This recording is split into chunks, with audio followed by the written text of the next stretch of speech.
Notre expérience du couple de flammes jumelles numéro 25, la surdouance, l'intelligence du cœur. La surdouance est perçue telle une souffrance, une faille, une entaille de la taille d'une constellation, le déluge d'une consternation, la destruction d'un univers dans toutes les vies où on n'a pas su se refaire. Peur d'exprimer l'amour sur terre, la haine des humains, la plainte de vivre à part, le départ d'un va-et-vient de la 3D à la 5D dont le but de s'évader. L'attente d'une autre existence, cette soi-disant démence qui nous sépare des gens, ayant une autre fréquence, la dualité qui ne fait que disloquer, révoquer sa vérité. Éviter de se contenter de plaire ou être aimé.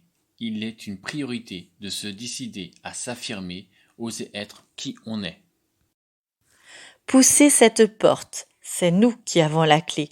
Concrétiser un projet pour accéder à la liberté, déposséder de ce qu'on a perdu en lumière uniquement dans le but de paraître.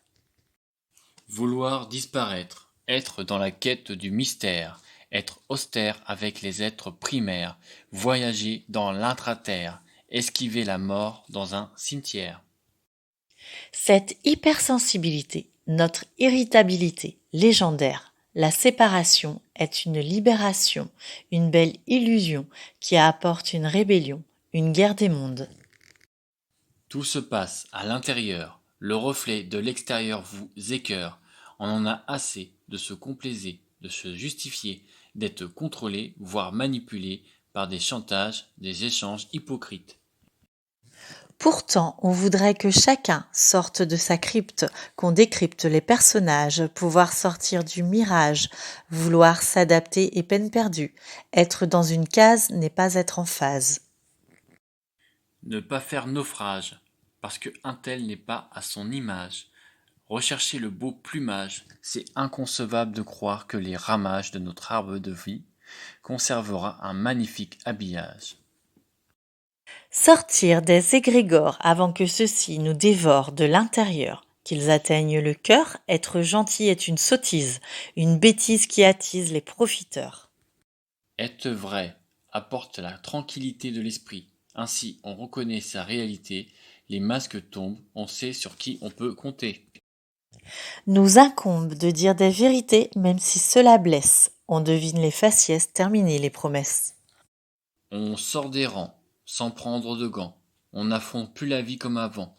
Nous sommes jugés de différents, alors que nous faisons simplement notre discernement, notre détachement.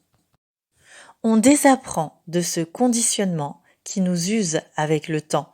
De plus en plus conscient, on subit un burn-out ou un burn-out jusqu'à ce qu'on abdique, qu'on change de disque de musique. Cette fatigue chronique est présente dans le but de s'accepter, de s'incarner, d'aller vers ce qui nous passionne, de ce qui résonne, sans douter, sans se soucier du quand dira-t-on. Nous avançons ayant bien intégré la leçon. Savoir dire non, c'est le début de la résignation, l'arrêt d'une certaine soumission à devoir entrer dans un moule, là où le monde s'écroule. Ici, où la foule se défoule sur des moyens de communication, une nouvelle situation qui apportera une dissolution. Veiller à l'harmonisation. La surdouance est une souffrance lorsqu'elle n'est pas détectée.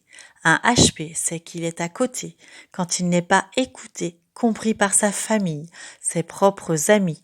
Cela fourmille en lui. Son mental est son ennemi quand il s'agit d'analyser tout ce qui se vit. Tout ce qui est compromis, s'intégrer est une utopie. Se connaître est un chemin, une incroyable enquête. La solitude devient alors une habitude. On a des certitudes, la soif d'apprendre, de refaire des études. Seulement notre cœur souhaite qu'on expérimente.